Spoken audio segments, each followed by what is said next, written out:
बिस्मिल्लाहिर्रहमानिर्रहीम। अस्सलाम वालेकुम नाज़रीन, आज़ादी मुबारक आपको और पाकिस्तान के 70 साल भी मुबारक।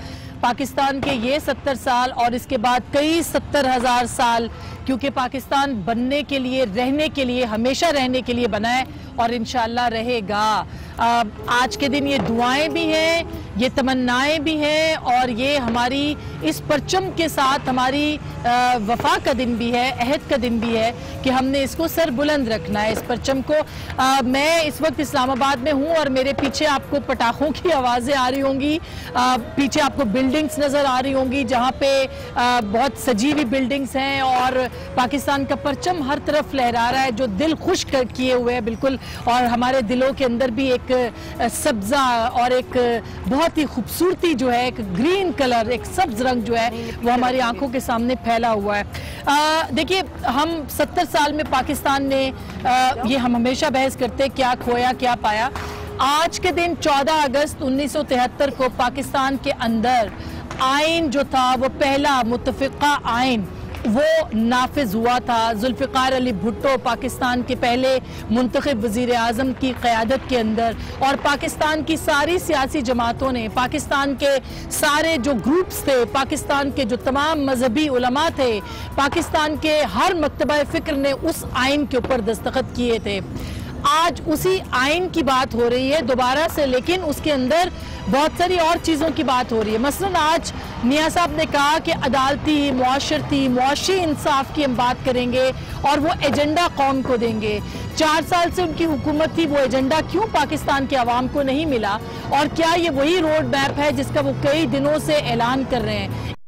इस होते हुए हमें किसी और नए सोशल कॉन्ट्रैक्ट की क्यों ज़रूरत है और क्या ऐसा मुमकिन है? और एक तरफ वो ये बात कर रहे थे और दूसरी तरफ कल आर्मी चीफ ने लाहौर में बात की और उन्होंने कहा कि हम आइन की और कानून का रास्ता इख्तियार करेंगे, हमने अपनी गलतियों से सीखा है।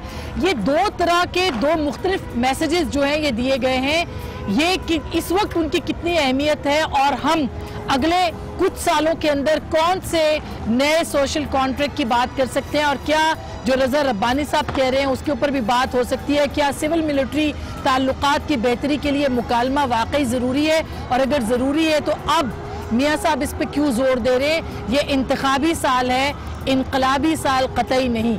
मेरे साथ आज बहुत ही डिस्टिंग्विश पैनल है और जिनसे कि हम बात करेंगे वे फॉरवर्ड की भी।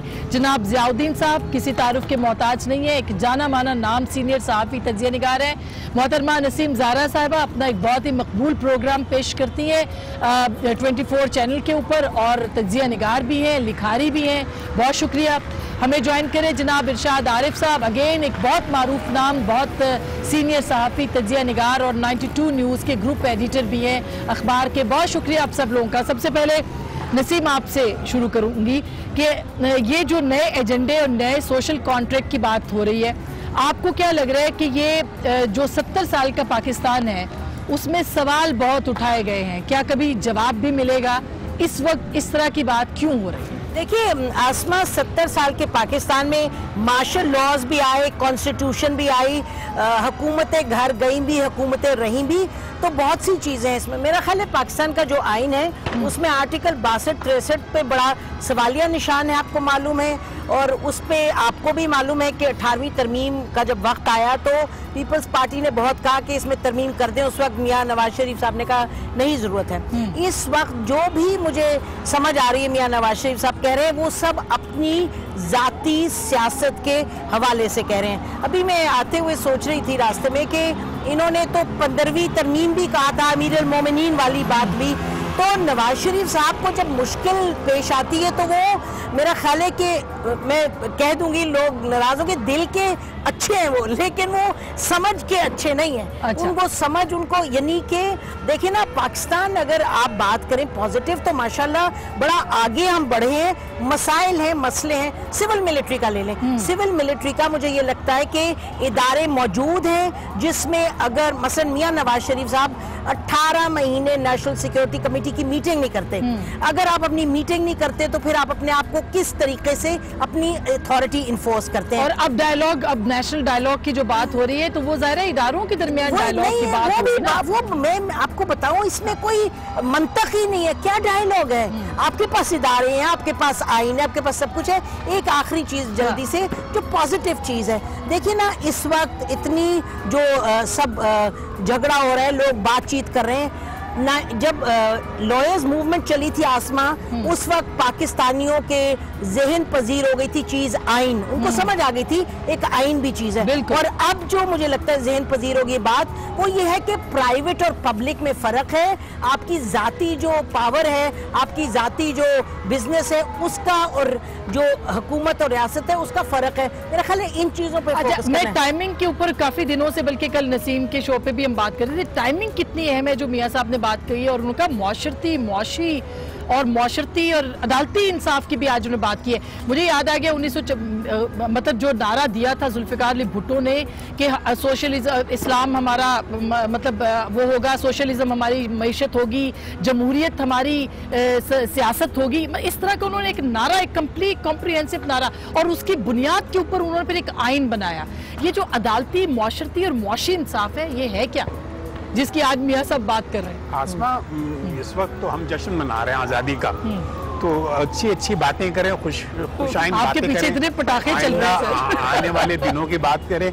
ये अफसोसनाक जो वाकया हुआ है उस पर अगर देखें, मुझे जो आज जो लगती है सिचुएशन, उसमें नवाज शरीफ साहब की सियासत जो है ना, वो ख़त्म हो चुकी है।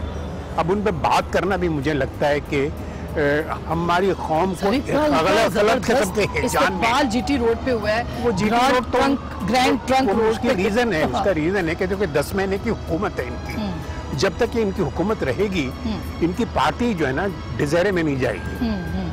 क्योंकि पीएमएल पाकिस्तान मुस्लिम लीग की ट्रेडिशन है, कल्चर है कि जब भी हुकूमत टूटती है वो टूट जाती है। आप शुरू करें, पहले दिन से शुरू करें तो टूटती चली जाती है। अभी वो एक मिली मुस्लिम लीग भी आ गई है, तो मुस्लिम लीग तो बनती चली जाएंगी। क्योंकि मुस्लिम लीग ने एक दफ़ा महमूद हारून साहब ने एक प्रेस कॉन्फ्रेंस की थी आकर, उन्होंने हाथ जोड़ के कहा था कि मुस्लिम लीग का नाम कोई पॉलिटिकल पार्टी ना रखे, क्योंकि मुस्लिम लीग की रिस्पेक्टेबिलिटी जो है ना, उसको इस्तेमाल करके बड़े बड़े बदमाश जो है ना, वो सियासत में आ जाते हैं।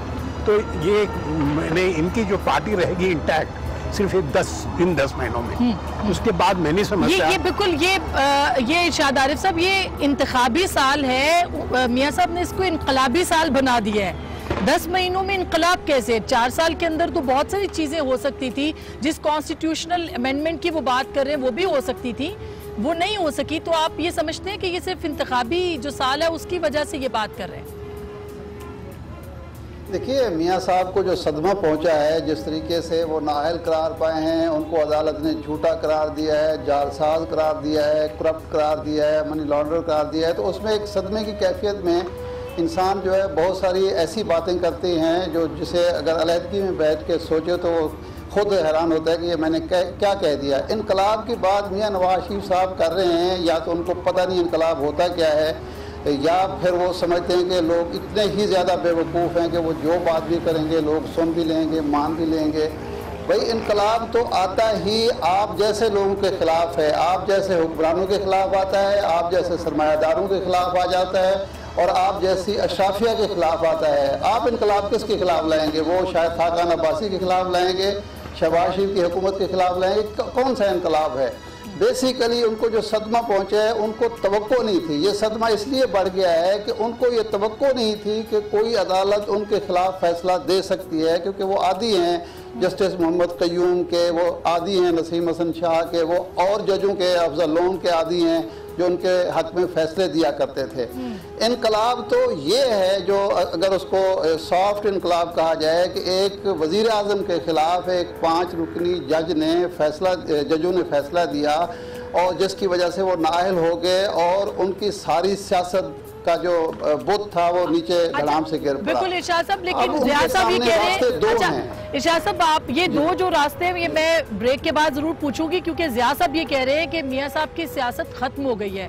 क्या ये बात दुरुस्त है? मतलब मैं ये सवाल आपके सामने भी रखूंगी और इसके साथ साथ आप कुलसूम नवाज साहिबा आ रही हैं, वो मुआशरती एजेंडा जो कि इनकम्प्लीट है, क्या कुलसूम नवाज साहब जो हैं अगर वो मुंतखब हो जाती हैं उसके ऊपर अमल दरामद वो करवा सकेंगी? कैसे? क्योंकि मुस्तकिल वजीर आजम शायद खाकान अब्बासी हैं और पार्टी को भी बचाना है। क्या रोल हो सकता है? ब्रेक के बाद इस पर बात करेंगे, हमारे साथ रहिएगा। वेलकम बैक नाजरीन, एक दफ़ा फिर आपको खुश आमदीद कहते हैं। और ब्रेक से पहले दो रास्ते इरशाद आरिफ साहब बता रहे थे। वैसे मैं इरशाद साहब आपके पास भी आती हूँ क्विकली। ज़िया साहब, कितना खूबसूरत नारा है सिविलियन बालादस्ती का। ये बात तो दुरुस्त है ना कि पाकिस्तान के अंदर सिविलियन बालादस्ती नहीं रही, सियासी हुकूमतें आती हैं चली जाती हैं, उनको घर भेज दिया जाता है, ये बात भी तो दुरुस्त है। लेकिन उस सिविलियन बालादस्ती के अंदर सियासी लोगों का किरदार क्या होना चाहिए? और इस्टेब्लिशमेंट का, अब तो इस्टेब्लिशमेंट कह रही है कि भाई आइन और कानून, यानी जो बात सियासतदानों को कहनी चाहिए वो आर्मी चीफ कह रहे हैं। तो ये क्या बालादस्ती हो पाएगी? प्रीडोमिनेंस जो है फौज का या सो कॉल्ड एस्टैब्लिशमेंट का पहले दिन से इस मुल्क में है। हाँ। और उसको आप इन्हें इग्नोर नहीं कर सकते। और पाकिस्तान को इमीडिएटली एक सिक्योरिटी स्टेट बना दिया गया, जबकि कायद आज़म चाहते थे कि सोशल वेलफेयर स्टेट बने। इसकी तारीख में जाना बहुत वक्त लगेगा, लेकिन ये सिक्योरिटी स्टेट जैसी बना, फौज की प्रीडोमिनेंस, पॉलिटिकल प्रीडोमिनेंस हो गई। अब देखें ना, आज भी फौज जो है 4 फ्रंट पे लड़ रही है, एक LOC पे, एक अफगानिस्तान के बॉर्डर पे, एक ईरान के बॉर्डर पे, एक इंटरनल जो सबसे चार बॉर्डर्स पे कोई फौज लड़ रही हो तो उसमें सियासत हो या इकोनॉमी हो, सब कुछ फौज के हाथ में चली जाती है बात। तो ये तो है एक फैक्ट। लेकिन आपने सही कहा कि सियासतदान जो हैं वो ज़रा आहिस्ता आहिस्ता से इसमें बातचीत करके इनकी जो अपनी प्रीडोमिनेंस जो है ना बढ़ाना जो है ना, मिसाल के तौर पे जब भी सियासी हुकूमत आई है, खासकर मैंने नवाज शरीफ साहब तो पंजाब में तो 30 साल तक रहे हैं, 30 साल से रह रहे हैं PML, तो इन्होंने कभी, जैसा कि खुद कहते हैं कि वोट की जो वक़्त है वो उनके ज़हन में। अच्छा, अभी तो वो वोट के तकद्दुस की बात कर रहे हैं। अब जाहिर है कि मैं थोड़ा सा उसको उनके बयान से अगर लूँ कि वोट का तकद्दुस जो है कि वज़ीर आज़म आते हैं और घर चले जाते हैं, उसकी पामाली, ये भी एक सच है। लेकिन 4 सालों के अंदर वोट के तकद्दुस का कितना ख्याल रखा है? आसमा, ये भी सच है कि नवाज शरीफ साहब ने कितनी दफ़ा आर्मी के साथ मिलकर हुकूमतें गिराई हैं। ये भी सच है कि बेनज़ीर भुट्टो के खिलाफ इन्होंने प्लान किया। ये भी सच है कि ये ज़ियाउल हक साहब के साथ थे, और आप ये भी सच है कि ज़ियाउल हक ने भुट्टो को फांसी दी। ये भी सच है कि पीपल ग्रो और आगे की तरफ बढ़ते हैं। लेकिन 4 साल का सच देख लें, वोट के तकद्दुस की बात कर रहे हैं। ज़रूर सड़कें बनाई है मियाँ साहब ने और एनर्जी पे काम करने की कोशिश की है, लेकिन गवर्नेंस का हाल देख लें। रेगुलेटरी बॉडीज़ जो हैं, ज़ियाउद्दीन साहब आपको बताएंगे, बजाय के इंडिपेंडेंट करते उनको मिनिस्ट्रीज में डाल दिया है। हाँ। कितनी उनकी कितने इदारे हैं जिनमें परमानेंट लोग नहीं थे, कितने इदारे हैं जहाँ इनके अपने दोस्त लगे हुए थे। लेकिन अब और ऐसे हालात थे कि शायद खाकान अब्बासी साहब ने आते हुए तब्दीलियां की हैं। वो लोग जिनका था कि डिप्टी प्राइम मिनिस्टर हैं, मतलब साहब जैसे वो 46 कमेटियों की सरबराही कर रहे थे। अच्छा, 46 कमेटियों। आसमा, बात ये है कि हमें, हमारी जिम्मेदारी बनती है कि हम लोगों को बताएं कि मियाँ साहब बहुत सी बातें कह रहे हैं जिनका तारीख से ताल्लुक नहीं है। ये तारीख के ताल्लुक के पास में इरशाद साहब, आपने 2 रास्ते कहे थे। एक तो वो 2 रास्ते जो मियाँ साहब के लिए वो क्या है, और दूसरा ये तारीख के झरोकों से अगर हम देखें तो फिर तो यहाँ सिवाय भुट्टो साहब के, मोहतरमा के साथ के अलावा आपको नजर नहीं आता जो सिविलियन बालादस्ती के लिए जिसने स्ट्रगल की हो। मियाँ साहब पहली बार स्ट्रगल लेके निकले हैं ये सिविलियन बालादस्ती की। नहीं, मियाँ साहब जब भी इक़्तिदार से महरूम होते हैं वो ये बात करते हैं। 93 में मुझे याद है वो हमें यही बातें, कहानियाँ सुनाया करते थे, सिविल बालादस्ती होनी चाहिए। फिर 99 में जब ये जद्दा गए तो जो लोग जद्दा में उनसे मिलते रहे, मैं भी एक आधा दफ़ा मिला हूँ, यही बातें किया करते थे।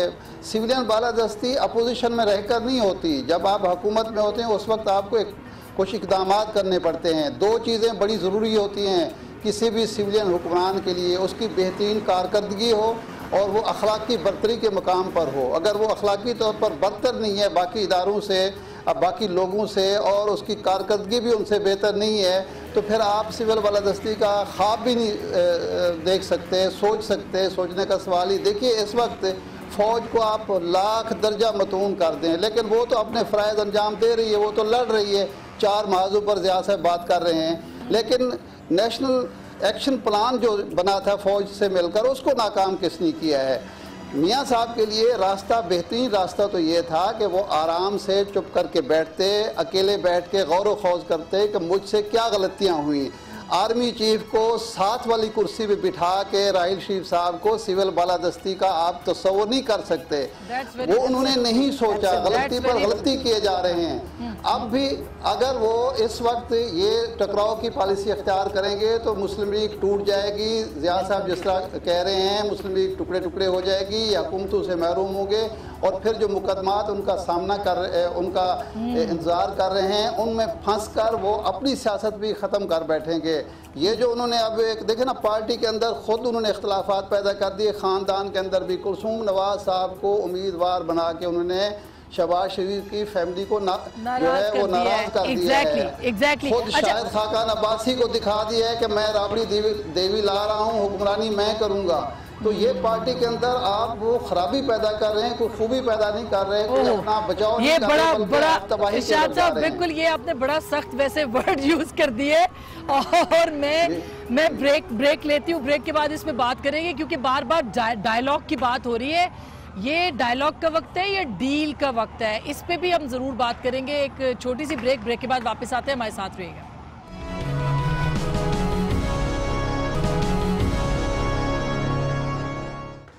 वेलकम बैक नाज़रीन, एक दो फिर आपको खुशामदीद कहते हैं। और कुलसूम साहिबा के बारे में भी इरशाद आरिफ साहब ने NA 120, वैसे मैं इसके ऊपर ज़रूर आप लोगों की जो प्रेडिक्शंस है ना वो मैं ज़रूर लूँगी कि होने क्या जा रहा है। वैसे एक तो सीन है ज़िया साहब के नैब के केसेस हैं और अगले चंद दिनों में वो रेफरेंसेस जो हैं उनके ऊपर काम शुरू हो जाएगा। बहुत सारे लोग टाइमिंग के ऊपर भी बात कर रहे हैं, ये बीच में NA 120 भी है।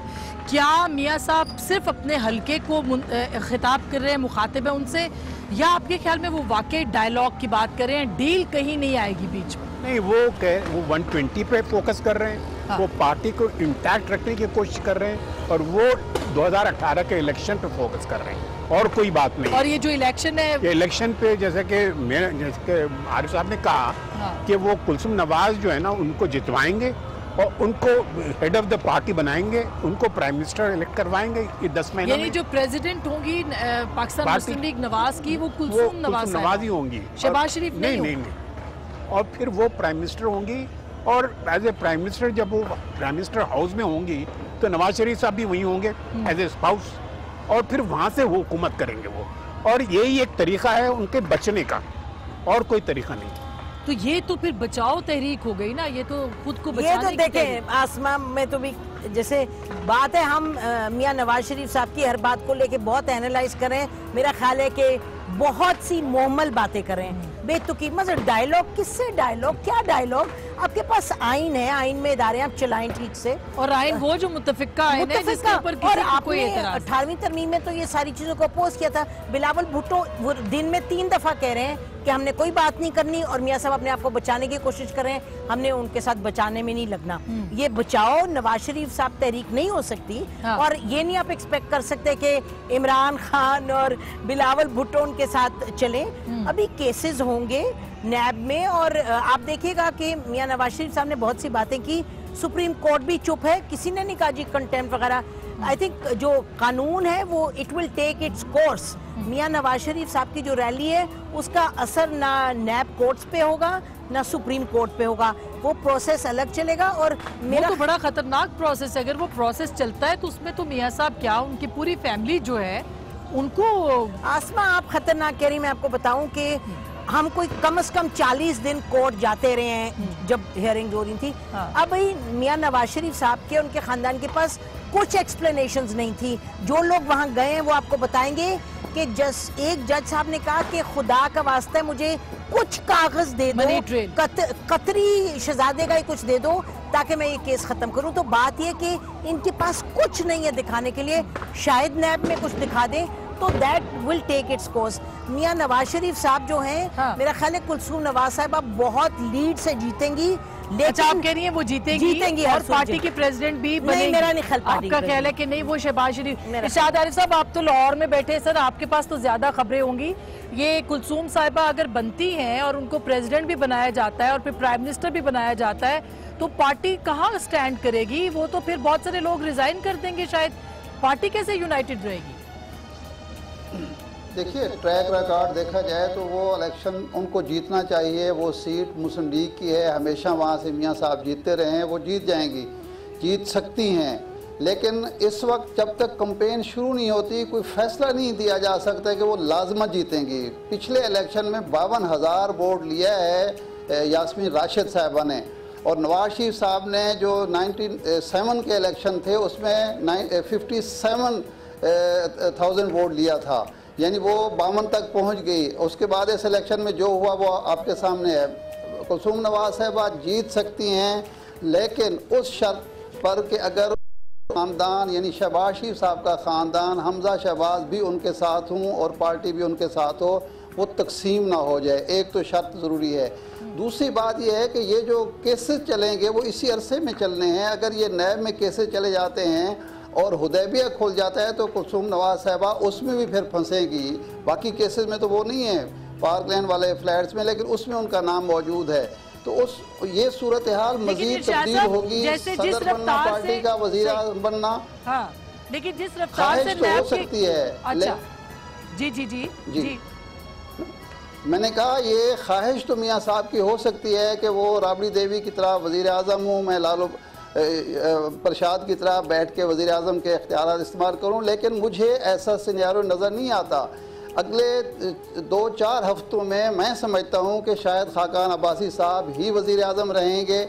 2018 तक मुस्लिम लीग को पूरा मौका दिया जाएगा, कोई इंटरफेरेंस नहीं होगी। लेकिन अगर मियाँ नवाज शरीफ साहब का यही रवैया रहा तो फिर मुमकिन नहीं है कि मुस्लिम लीग के अंदर कोई असर रसूख उनका बरकरार रहे, क्योंकि पंजाब का और मुस्लिम लीग का एक मिजाज है, बिल्कुल, वो महादाराई तसादुम इदारों के साथ कभी भी पसंद नहीं करते। आम मुस्लिम लीग ऐसा नहीं करता। तारीख देख रही है ना, अब तो मियाँ साहब इनकलाब की बात कर रहे हैं, मुआशी अदालती इंसाफ की, मुआशरती इंसाफ की बात करें। अच्छा इरशाद साहब, ये नसीम ये मुझे बताएगा कि अब ये सारा सिनेरियो जो बनता है तो इसके अंदर तो फिर अगले नैब जिस तरह से काम कर रहा है, जिस रफ्तार के साथ ये रफ्तार रही, तो फिर तो 8-10 महीनों में इस केस पे कुछ भी नहीं होने वाला।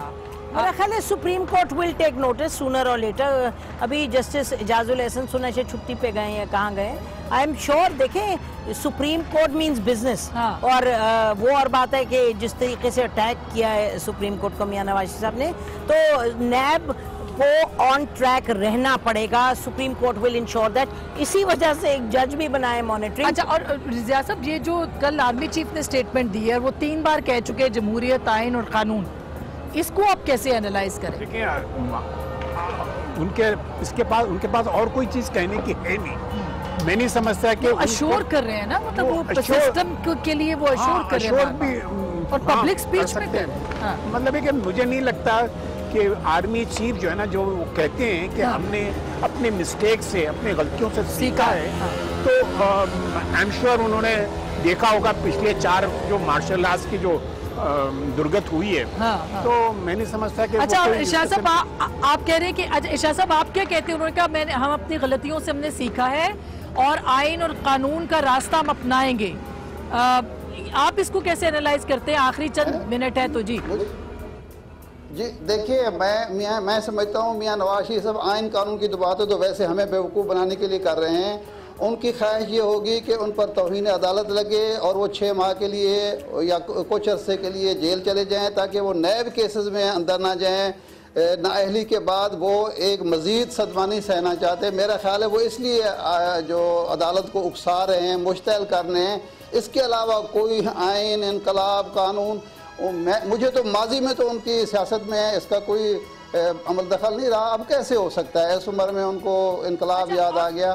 बस वैसे आर्मी चीफ ने, इरशाद साहब, जो आर्मी चीफ ने कहा कि आइन और कानून का रास्ता इख्तियार करेंगे, उनको ये बार बार कहने की क्यों जरूरत पेश आ रही है?